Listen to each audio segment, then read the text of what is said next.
This is Morten Reitzel from English TV, and as I promised on my post on LinkedIn a couple of days ago, we have decided to use this holiday season to bring some perspectives on mergers and acquisitions. And basically, we sent out an invite on LinkedIn to see if any people took the bite. And the first person that was I'm so fortunate to be with today is Sean Cavanagh from Canada and Toronto. And welcome to this little episode, Sean. So, how are you today? Doing very well. Thank you very much for inviting me.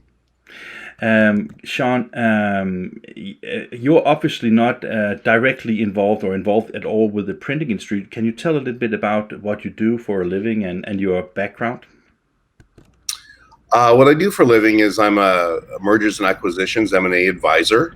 I've had specific experience within the printing industry. Actually, my father was a printer, and we had our own print shop and newspapers, and so I'm familiar with the process. I've had many clients that have been printers, and did acquisitions within that printing industry itself. But mostly I'm small business, private company focused and not public company focused. So I do most of my work within that realm, with throughout many industries, not just printing. I assume that when you work with companies, I think take that a lot of these companies, when you talk mergers and acquisitions, are owner companies, self-owner companies. And I was thinking that sometimes I could imagine that people that have worked in a company for maybe decades, they have a different opinion about the value of the company than the ones that are going to buy it. Is that a right assumption? Yeah, it's a huge assumption. And we call this the valuation or expectation gap between owner-managed companies and maybe more established medium or mid-term companies that have the owner maybe backed away from the operations or daily operations of the business. You are going to get a different valuation for that. And I've written about this, I've blogged about this, I have a book about this, and it really is important for the owner manager to understand how the valuation process works and not necessarily compare it to a public market transaction, but more compare it to another owner managed situation within any other industry.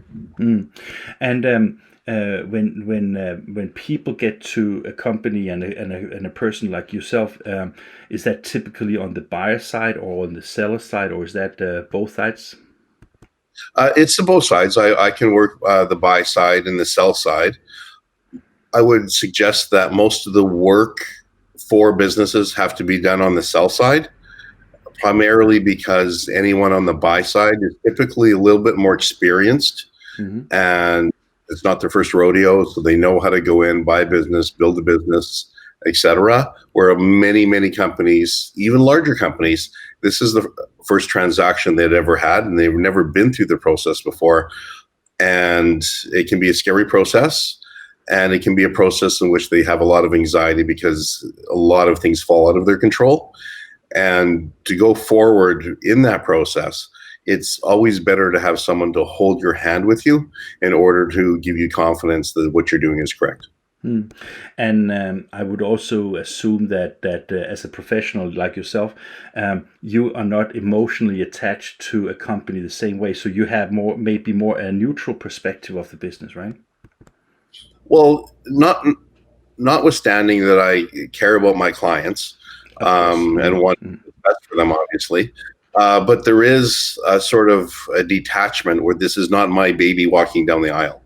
And so I give that, or anyone would give that independent approach, satisfying the goals and objectives of the client, but at the same time trying to hack away the brush of emotion that we're trying to walk through. And when you get into the, let's say that let's play the game. Let's say that I want to sell a company. How do I get started? I mean, do I call my auditor or call my lawyer, or I mean, is there a typical process for this, or is that different from every acquisition that you have been involved with? Um, I would say the first person you would contact would be someone who's going to advise you through the process. Is that a typical The like a problem, guy like yourself? exactly. Yeah. And I'll tell you this, it's obviously, this sounds self-serving, but a lot of times businesses are not ready for sale. Yeah. So you can have a business that makes a few $1 billion of profit every year, does really good, has good clients, but it's still not marketable for a lot of different reasons. And to get some businesses to marketability, sometimes it can take 2, 3, 4 years. So typically what happens with me is that someone will contact me. I'll get referred to by an accountant or a lawyer or someone else that they've approached, or their client has approached them about selling, but want to have someone to go through the process with them. Well, I will go in there, do my sort of due diligence on their side, and see that, well, you're not ready to sell for a couple of years unless you want to sell for a low price and have a huge earnout. So many structures are between, I'll pay you cash for your business, or I'll pay you some cash and then pay you a yearly amount for the next few years. So what I try to do, and what a good M&A advisor would try to do, is get the company in the position to be able to sell for cash. So if we can equate this to a home sale, I would go in, help do some renovations to the kitchen, the bathroom, do some staging. So when that couple comes in to buy the house, boom, they want it right away and they will pay over market. So but sometimes that renovation and remodeling and do some stuff might take a few years. But the thing about it is, if that kitchen and that bathroom are not done, and it seems like there's a lot of work to do, well, that couple will not even buy the house. They'll just move on. So that marketability of a business is something that not a lot of small businesses are really focused on.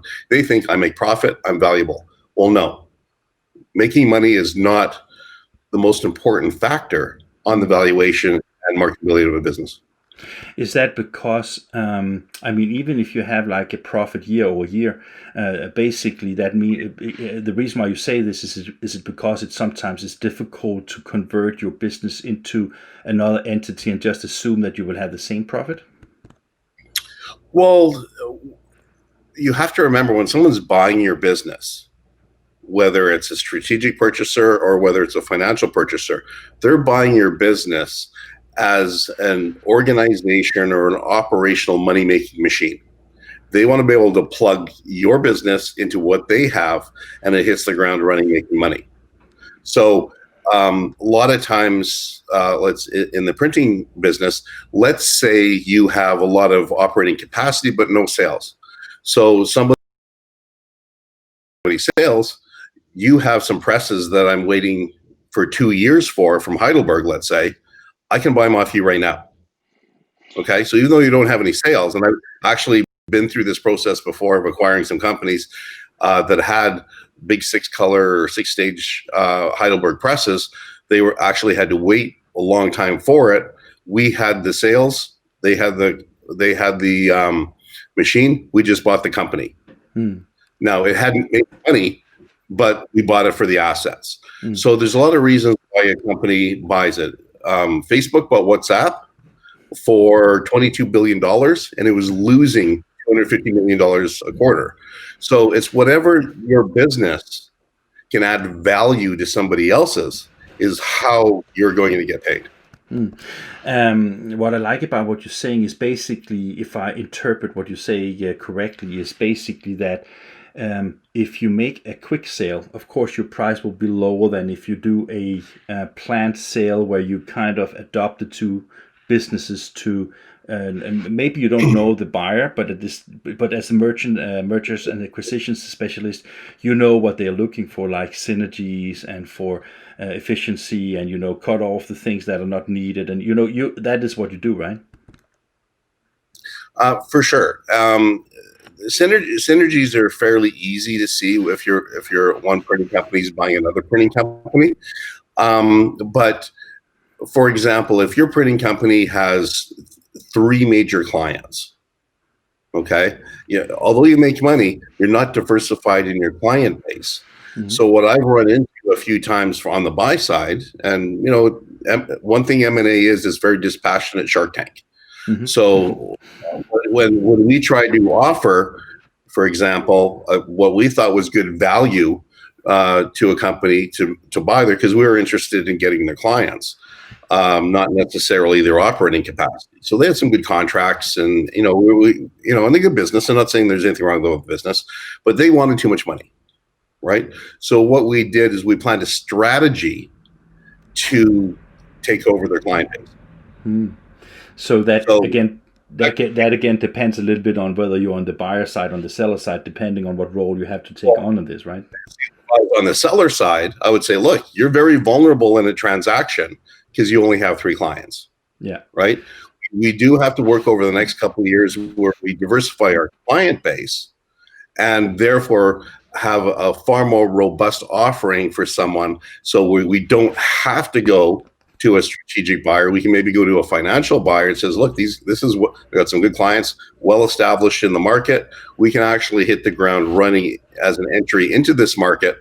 And therefore it opens up a far more robust marketing potential with much more different clients or much more potential purchasers than just your strategic ones. So again, your business is the same, making the same money, but the way you package it for sale is going to determine what the value of it is, how much you're going to get paid, when, and whether someone might develop another strategy to maybe compete against you. Because remember, when you go into an M&A transaction, they give you a letter of intent as a type of process. You release information to them. If that's your competitor is coming in and looking under your skirt.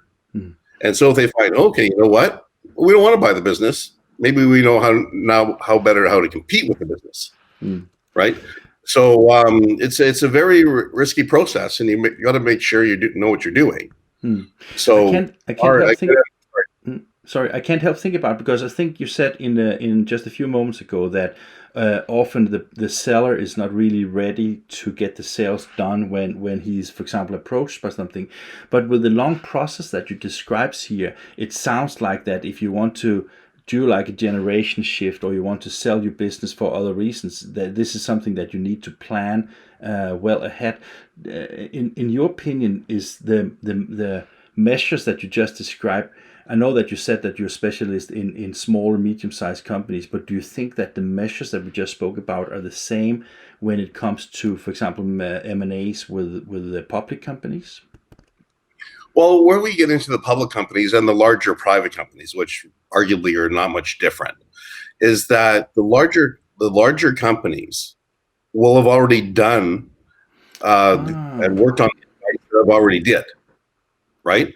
So for example, one of the things that you do for due diligence is we would like to see what your projected income is in the future. Okay. Yep. Now, if a lot of clients I come to, well, I've never done any projections before. I said, okay, that's fine, no problem. Let me look at your budgets and how you budgeted things and compared your budgets to actuals. They say, well, I don't do that, and I go, okay, that's going to be tough. Because if you're projecting your income for the future, the only thing to rely on for a purchaser is how accurate your budgets were in the past. Yeah, that makes right? sense. So if I want to look at your 5-year budget and realize, you're pretty good at budgeting, and no budget equals actual. That never happened. But if your budgets are pretty close to your actuals, and you don't have much of a variance, and now I can project, I can believe and put faith in your projections. But if you've never done a budget, if you've never done a variance analysis, how can I do your projections?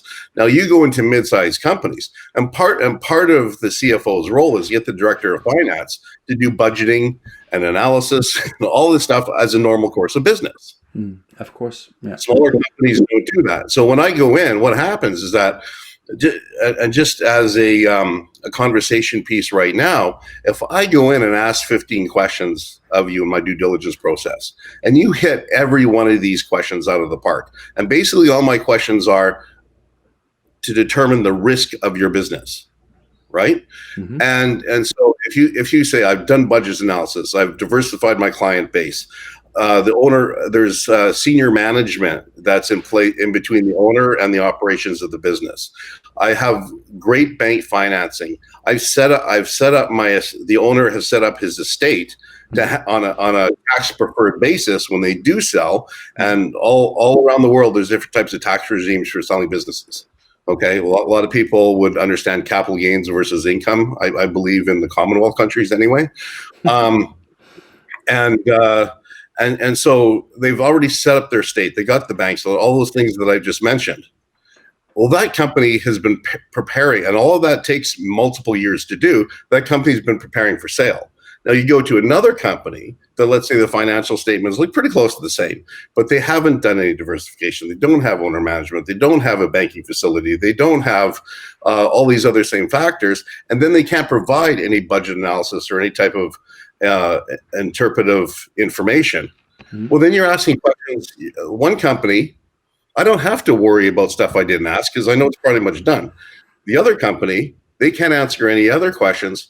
How much more do they have going wrong that I can't even ask about? Mm-hmm. So now in a position where, like, for a lot of companies, it's not the quantitative factors that throw them off the buying table. It's these qualitative factors that no lawyer and accountant is going to say, look, you can't buy the company. I can't advise you to buy this company because there's too many things I don't know about it. Could be and of course, if you're in a position where let's say that you are a public company that wants to buy a private company, then this can be an even more delicate case, because the public company knows exactly the figures and what they need, and also if they sell, what they get rid of, so to speak, right?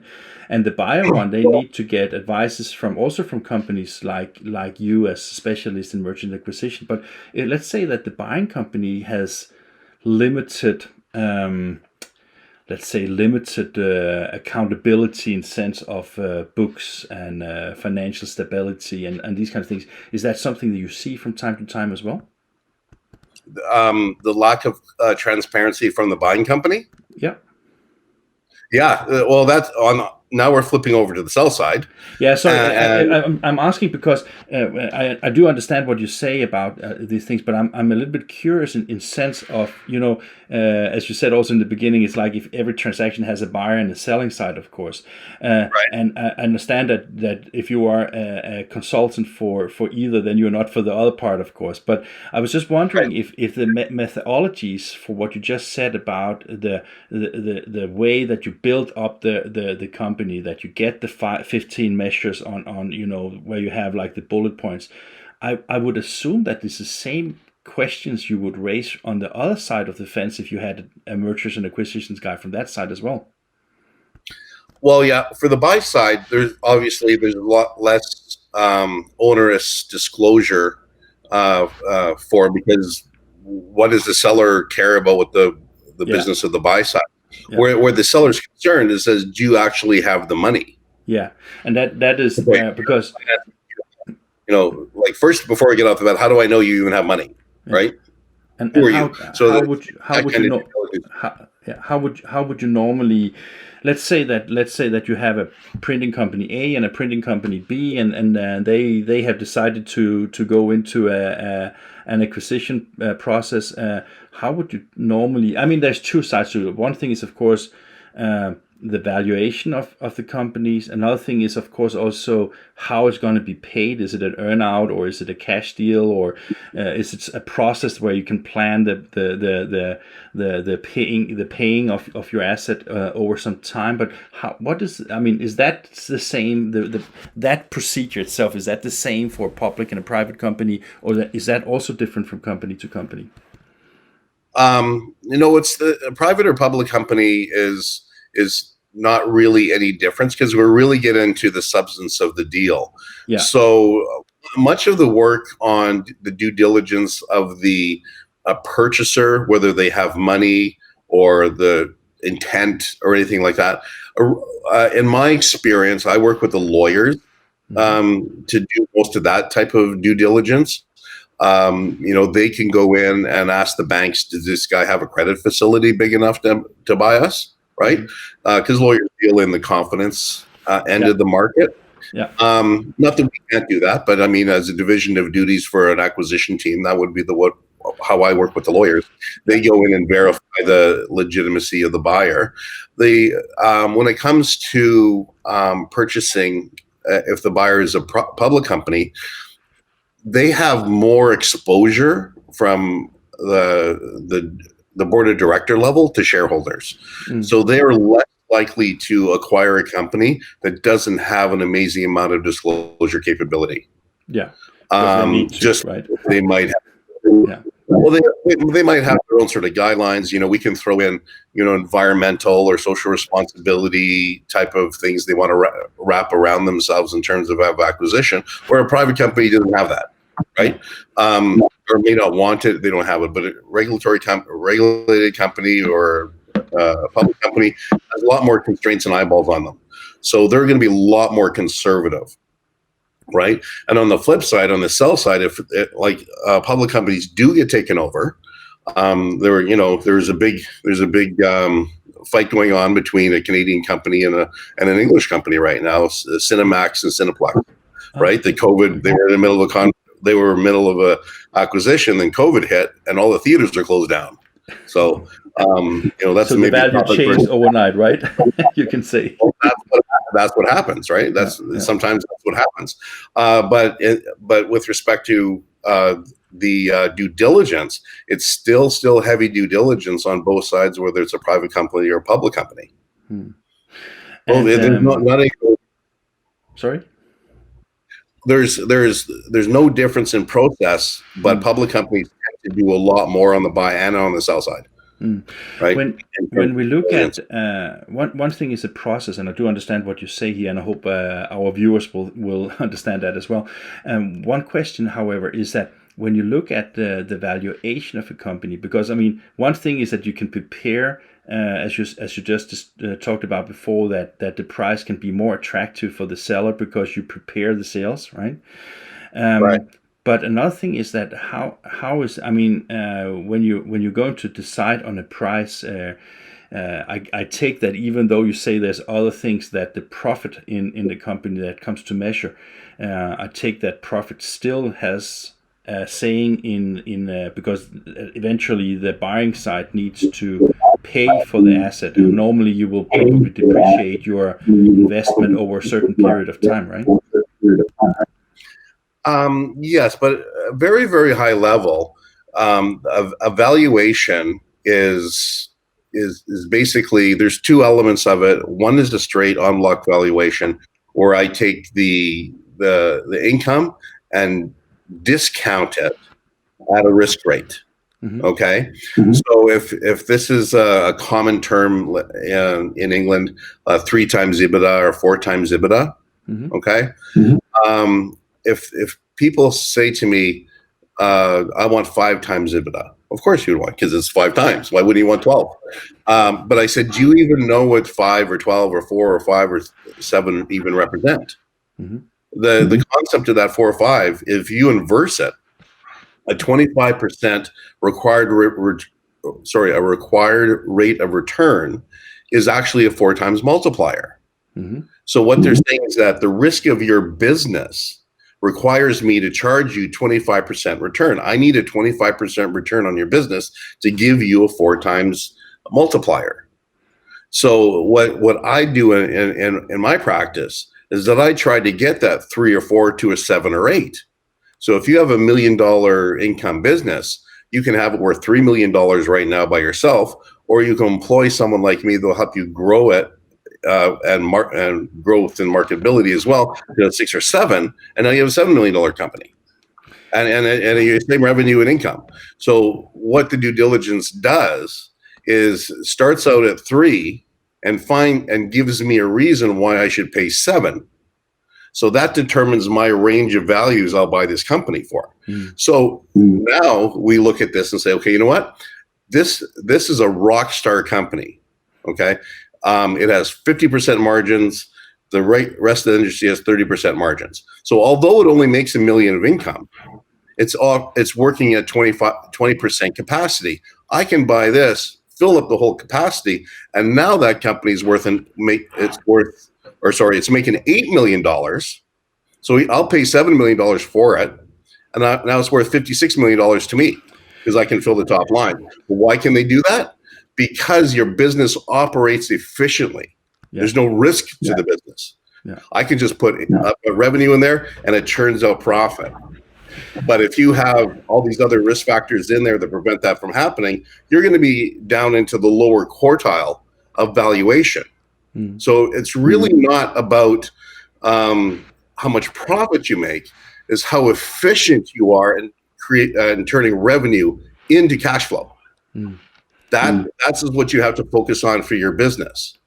It's quite interesting because when I went to, we have like, maybe you know that from your father's time in the printing industry, but we have this one big exhibition, Drupa, every fourth year, which has unfortunately been cancelled because of the COVID, of course. But at the last Drupa, I made an interview with a banker from AKF, which is a banker that has a department that is financing printing machines, and the interview was quite interesting from my perspective because one thing is I don't know much about financing in general, but also because I found it interesting because he said that sometimes we finance more on the idea and the team that sets the agenda rather than just the balance sheet, because basically the balance sheet is a mirror of the past, where your new team and your ideas for the future is where you're going to actually pay back. And it sounds similar to what you just said right now. Well, bankers are really, and I don't know the banking relationships in Europe. I think they're pretty conservative, like they are in Canada, and not as conservative like they are in the States. But they're looking at all these private equity companies and venture companies just making so much money, and what they're starting to realize is, you know what, I get paid out of the earnings they make, not on the balance sheet they had. Yeah. And so I'm really just understanding this. But most people have to remember most banks are not in the risk business. They're in the margin business. They borrow it to, lend it for, and try to have no default. So they're meant to provide liquidity to the market, not necessarily business financing to people. Now they do both, but remember where their focus is. They want to get their money back. So, but now we don't have any bricks and mortars. It's just, it's all zeros and ones now. And I've even this year have 6 deals with Canadian chartered banks that financed pre-revenue software companies with conventional financing. Wow. At 5.5%. Like, what else are you lending on? You're not lending on a restaurant, right? You got to make some money. And the only thing that makes money nowadays is tech. Yeah. So you either get on board or you get thrown overboard.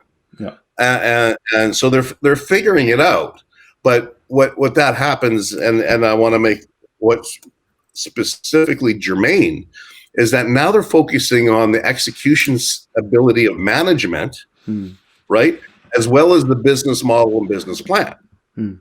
So what I do in my work is that if somebody comes to me and says, I need some financing, I said, let me see who's your team. And I said, before you submit the loan application, we need a couple more people on your team. Yeah. Now they can just be advisors; they don't have to be paid. But if you have a sort of a 6-prong execution strategy, you need to make sure you have rock stars in every one of those positions. Of course. If you don't, then your execution is not going to get done. So banks will finance in your ability to execute your strategy, right? As well as their belief in your business plan or your product. So they're getting on board, and they realize when they do this that their loan losses go way down, and then they actually do get in the higher raises. They're getting more comfortable with residual income programs like license fees for software. They really like that because now they can match the recurring revenues, right? Yeah, absolutely. And they're getting it. Little late to the game, but they always are. They're always conservative, and we want our banks to be conservative. Right? The backbone of our financial, our financial industry. But at the same time, they got to keep up with the economy as well, especially now with COVID. Everything's being shut down. Everything is going digital. Everything's going remote. And so they have to get on board with the new economy, because generally banks as a whole represent the economy. Yeah. Right. Large diversified banks represent the economy. And I take also that since most banks are not just corporate banks, but also backed by, regular people, that's why they need to be a little bit more conservative in order to protect the values of the families, of course, right? Sean, we have already been talking for half an hour, so times fly by. That's fantastic, right? One of the questions you asked me to prepare some questions so we had like a kind of a talk track, and one of the things that I asked you was, let's assume that we go back a little bit to what you spoke about before, but let's say that now a buyer and a seller are in a process, and you have come to an agreement with a seller that you're going to represent them and help them beautify their business, right? And I was just wondering, when you do that and that process starts, as you said, that even though you sign an NDA, you still give information that is the backbone of your company and all the secrecies you need to reveal at some point. What is the status for such a procedure if it's interrupted for whatever reason? It could be a COVID, or it could be bankruptcies. It could be like things that you have not under control. What happens then? So you're in the middle of a due diligence process, and there's some sort of event that happens. Yeah. Well, so typically what happens is that you will hopefully retain me way before you even think about selling your business.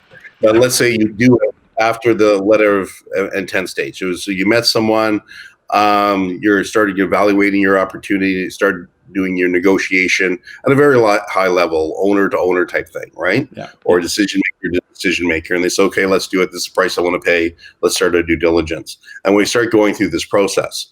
Well, what happens if there is a shock event, or there is some sort of catastrophic event? Well, then you both agree on just taking a pause and letting that flush out. But typically, even in the letter of intent stage, which a letter of intent is not binding, it makes reference. A good letter of intent drafted by a good lawyer would make reference to what we do in that circumstances where things get disrupted. Like, right? You have force majeure situations in normal trade that is similar to that one. Yeah. It doesn't have to end the process, but we have to sort of regroup. No one, if something happens, both sides have an interest in letting the dust settle before they make any further decisions, right? Yeah. This is real money. Yeah. So and lives for people that works there, right? Well, for sure. And you would be surprised how, especially in the small to mid-sized business, that's an overreaching concern. Yeah. That these people have. It's a huge, immense responsibility. I am myself employ about 11 people. Oh, okay. And I'm always thinking, especially on Christmas time, to make payroll. Yeah. Right. And I realize that, wow, this is, you really have a responsibility to get your business done and support your people. And when you sell it, these depending on how big, but even a 50, 60 man company, the owner manager is going to know every one of these people. They were involved in the hiring, probably most of these people. Yeah. I've known them for years. And then they're friends, and they're like, sometimes you leave, and even though you're the owner, your best golf mate is the guy that works the machine on the factory floor, right? You want to protect these guys and make sure you make good decisions for your staff, and the buyer wants that too. Because remember, smart buyers are buying the revenue to profit machine. Yeah, they want to take care of all their human resources as well, right? In your experience, is that like one thing is that as a seller you want to secure your employees, as you just mentioned, but is it also, in your opinion, often that the buyer have a similar interest, not just because of continuity in the business, but also because of human? I mean, especially when you talk smaller and mid-sized companies, I think that the personal perspective is a deep concern, right? Yeah, and HR is very, very important, and in Canada, and I'm sure in the UK, human rights legislation, all this stuff comes into play. Now, it's not fair. Being an accountant, I can say this is not fair, but the accounting heads getting chopped off for synergy is an accepted reality, right? We don't, because you don't need two accounting systems, for example, right? Yeah. No, accounting is very, very scalable. So there is an understanding if a larger operating company is buying a smaller operating company, their heads are going to roll somewhere, right? But most of the time when you're paying for a business and a premium business, you're paying for the other operational value that's coming in there. People that have been hired, that have been trained, that understand the process, that already have the team culture around the environment. That's another thing I didn't mention before. So we do due diligence. How's the team look? Like, how do the people get along? Right? There are fractions within the team that are causing problems we don't know about. And so that's what you're buying. You're buying that ecosystem to use, right? And what's happening more and more, and if you would hear the stats, companies that purchase the integration of the two cultures usually fail. Yeah. Because you're just sending in a bunch of bean counters like me with no awareness of how should you know? Side. Yeah. Well, first, they don't pay you for it, right? They don't. They're fair enough. They don't want to pay you where they don't need. No. But it's very important on the buy side for me to understand who your people are and sort of get an idea. Not that I'm a psychologist or anything, but how adaptable those two cultures are. Do we want to keep them together, or put them together, or maybe keep them apart? Right? But as far as that goes. I think that, to some extent, that when people fear mergers and acquisition from an employee's perspective, I think it's often because they see that very often it's a matter of headcount. And often I think that the company that is being sold is one where I think a lot of people see that, okay, maybe they are the ones that loses their job first because people don't know each other, right? It's easier to fire somebody you don't know rather than somebody that have worked in your company for 20 years. So I think that is one of the fears that some people have about M&As. That is a justified fear. Okay. Like I say, especially for the accounting department, because you're gone. Yeah. There's not even a question mark there. But for the operational people, the only thing I can say is that if you're extremely valuable to that company, you're going to be extremely valuable to the next company. Of course. Because when you're buying a company, what you're trying to really do is buy revenue capacity. Yeah. Okay.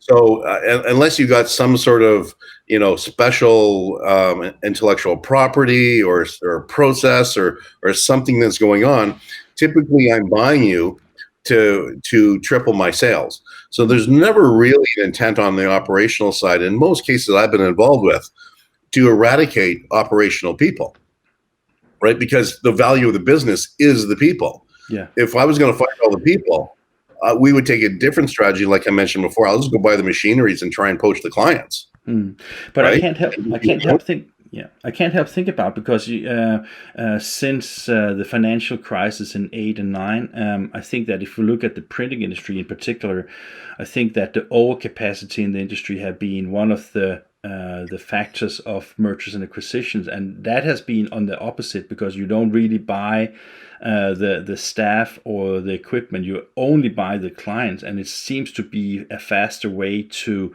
achieve your objective with volume rather than trying to stick to both machinery and people. So that of course depends whether you are acquiring a profitable company or a suffering company or what kind of industry you're working in, right? Right. And when you look at the printing industry, and again, I'm looking from a North American standpoint, the average over the last 10 years, and there's been a lot of consolidation, especially in and around Toronto in this industry. I know I was part of it. That the average right now, the average business is about $5 million in revenue with a 55-year-old, 60-year-old owner. And $5 million in revenue is not a lot of revenue. And so there's a lot of companies that are just trying to sell. They can't sell. So they're just sort of giving up and converting their business into a job for a while by the purchaser. So they're not even getting anything out of it. and that's exactly what I've been alluded to before. These people try to go to market and realize their business isn't worth anything. Yeah, it's just not. You have a job. Yeah. You're an incorporated company. You have a job. Yeah. And the better thing would have been to do 6 years ago, get 5 of your buddies to emerge, right? Have a $30 million company, right? And get paid $45 million for it. Yeah. But who wants to spend 10 grand a month on a guy who could do that for you, right? Yeah, that's a ever recurring question. Sean, final question, and maybe you can't answer that, but I will ask it anyway. Let's say that we have done the deal, we have signed the papers, we are ready to rock, and then I don't pay you. Then what? Not you, but the buyer is not paying the seller. What happens, and what is? I mean, is there like a loophole for getting the deal turned back to the previous owner, or how do you get on with that situation? You mean me as an advisor not get paid, or no? You get your money. Don't worry. I'm more talking about this. Let's say that the guy that wants to buy your company, he either don't have the money or he will not pay them or whatever. Right? What is the situation then? That's never happened to me. Or any of the deals I've been in, because I alluded to this earlier. We're gonna get myself and the lawyer together and find out who this guy is trying to buy, right? So you secure that the money is available before you get to any situation like that. Make sure his money's in escrow with his lawyer, right? We got the deal. We put all the funds in escrow. If he doesn't pay, even if it's is that even if it's a period of, let's say, 2-3 years, as you said, starting the process of getting things going, is that still like something that an escrow is using? Well, other kinds of the process should not be for an acquisition should not take longer than 6 months. Okay. So my process of getting involved might be a few years to renovate that bathroom and and a few rooms in the attic. So my experience might be there longer, but once we're ready to fire and get that letter of intent by 6 months, and who we have the power of exposing who we want to know that we are for sale. Yeah. So as we're taking this to the market, we get to pick and choose. So a good advisor will say, 3 years ago, I would say to you, who do you think is the best, has the most money to pay you cash right now for your business? Who do you think, whether it's a strategic buyer or somebody else, who would be that person, right? And so what I would do 3 years ago is I'd go back and sort of test out the market and say, are you guys acquiring? What are you acquiring? What, if you're going to acquire a printing business in 3 years, what would that business look like? What would you pay the top dollar for? What do you need? And this guy would tell me, and I'd go back to my client and says, okay, this is what we got to build, because this is what this guy wants for 3 years, right? Mm-hmm. And then we're going to build that. And if that guy wants something like that, then there's probably 3 or 4 other people that would want something like that as well, right? So unless the price is totally unacceptable or for some reason evaluated totally wrong, there should be other people in the market willing to buy that asset, basically. Depends. Like I said, if you get me involved 3 years ago, there's going to be people competing for your business. If you just take it to market without any preparation, there might not be any. Yeah. So, and then there's a difference between zero and multitudes. And if there's 3 or 4 and they're sort of hemming and hawing and saying like, you know what, I don't know, then all of a sudden demand goes down and therefore your price goes down. So it's very, very strategic. In the sense of who we're going to attract to the party. Now, what I like to do is I like to compare the shares of your company with your product. So you're making a new product. What do you do before you put it to market? You test it. You go to the people and say, do you like this? What do you like about it? What do you don't like about it? Or if it's a user interface on your you're doing some sort of user interface with a computer, your computer software, you go ask people. Say, what do you think? How would I do it? Well, why wouldn't you do that for your own company when you sell the shares? Yeah. Why would you go trying to spend 6 months a year to find out who wants to buy my company? What does the company have to look like? What do I have to change for it? Right. And then wrap it up in a big bow and say, who wants to look at it? It's really confusing. I just want to add on. We buy a house and hopefully it goes up in value and sells. We buy investments. We hope it goes up in value and sells. Now, investments might pay us some dividends or some cash and stuff, but really we're in there for the capital gain. Buy artwork, same thing. We buy other real estate, cottages, apartments, buy low, sell high, buy low, sell high. The only place we don't do that is in the most controllable asset we have, which is our business. Yeah. No small business thinks about how do I get my share value higher? Yet they go to the stock market and all they're concerned about is how they get the share market higher. Well, what an interesting conversation with you, Sean. I really appreciate the time with you here on Inkish TV. You have written a book, you said, and you have your company. What is the company name? Well, I have a few companies. The one that I would do my M&A work out of is called First Servant Capital. Mm-hmm. And the book that I wrote, which is very germane to this conversation, which is pretty much germane to every M&A conversation, is it's YBAWS. It's on Amazon. You can get it for free, so it's not a plug for cash. So that's not your retirement security by having a free book on Amazon. And the irony, I have a couple of printer clients. They're giving me a hard time about not getting it printed again. And I just get the transcripts out. I'm too lazy. But the YBAWS stands for Your Business Ain't Worth Shit.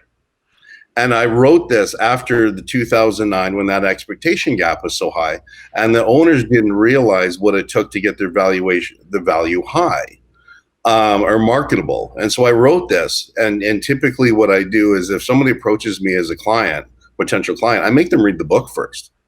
If they don't read the book, I won't take them on as a client because then we're just going to be fighting. Kind of makes sense, right? What's that? It kind of makes sense, right?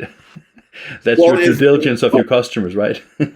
Well, a little bit. But you think about what I've learned, especially in this digital, Instagram, Facebook age, is no one has any attention span.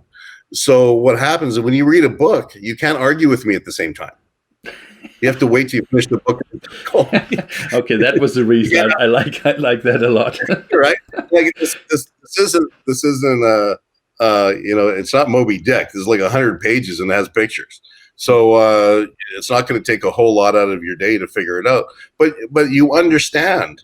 A lot of people don't know what EBITDA is from EBIT, from revenue. They don't know how to get a multiplier. They don't know what affects this. But yet they want to sell their business. Yep. And it's like Pfizer. I'm selling you a vaccine. I have no idea what's in it, but I'm selling it to you, right? Yep. So that maybe not. You might have to edit that. Might be politically incorrect. But I mean, it's not knowing the components, what create value in your product, is not something anybody would consider be successful long term. Mm-hmm. Everybody knows their product well enough. Well, now your product is your shares. Right? That's your product. That's what you're trying to sell to the market. Yeah. Now you have to understand what goes in and creates value for that product and what makes it marketable for everyone to buy. That's all I'm telling. That's all I'm asking. In the book, it sort of guides you through that process. And it's a very easy to read book. It's a edutainment type thing. It really tells a lot about me as a person and who you're going to be dealing with as much as the technical. And that's sort of what I give. And when someone can go through the book and they understand it, we become very successful partners in the process. This book, it does not need to be read by anyone who's done 2 or 3 transactions before.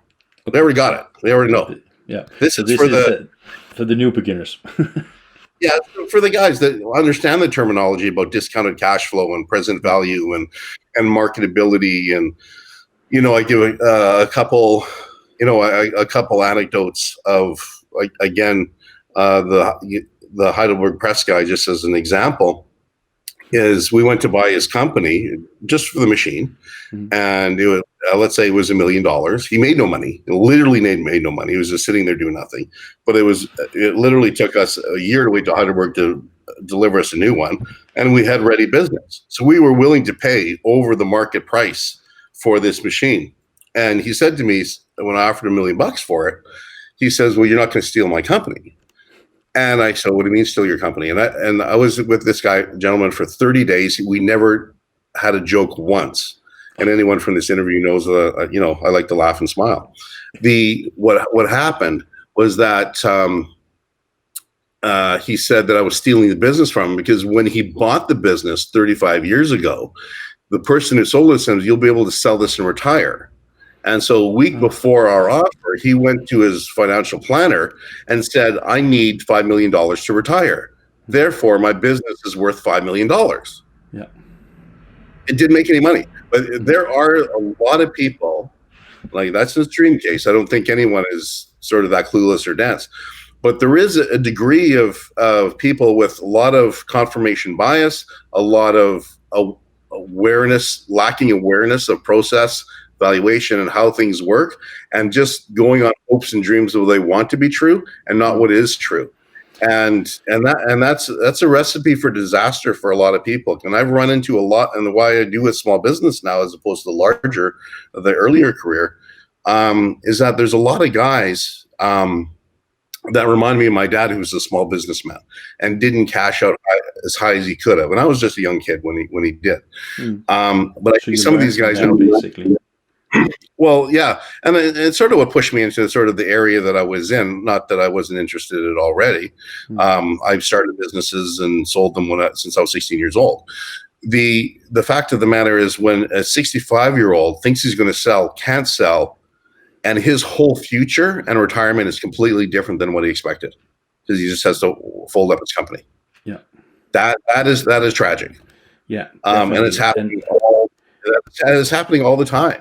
Over here, it's happening all the time. These guys are working at 75, 80 years old. They have no retirement. They can't afford to retire. Yeah, it's definitely the same.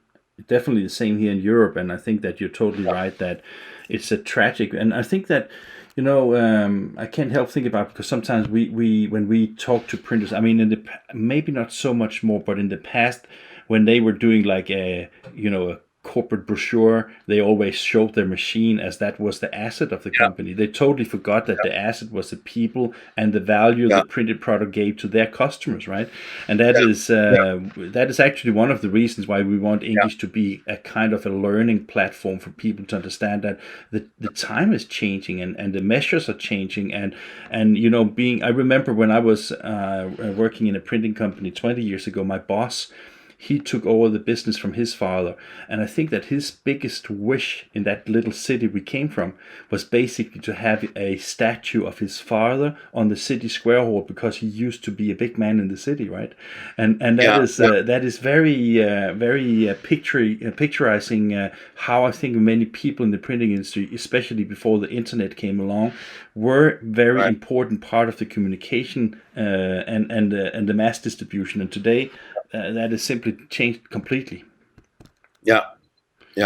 So fantastic, Sean. Very, very last note. How are you going to celebrate Christmas in your family?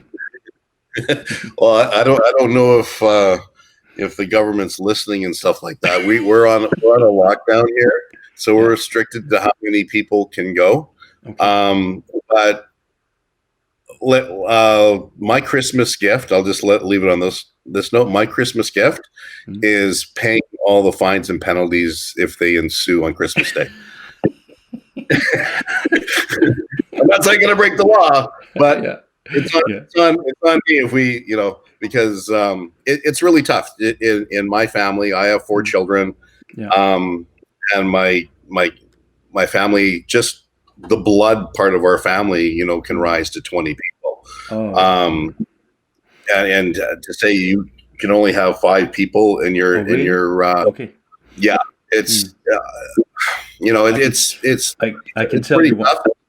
I can tell you one thing, that in Denmark we are allowed to be 10, and we are also breaking the law, because tomorrow we are 11.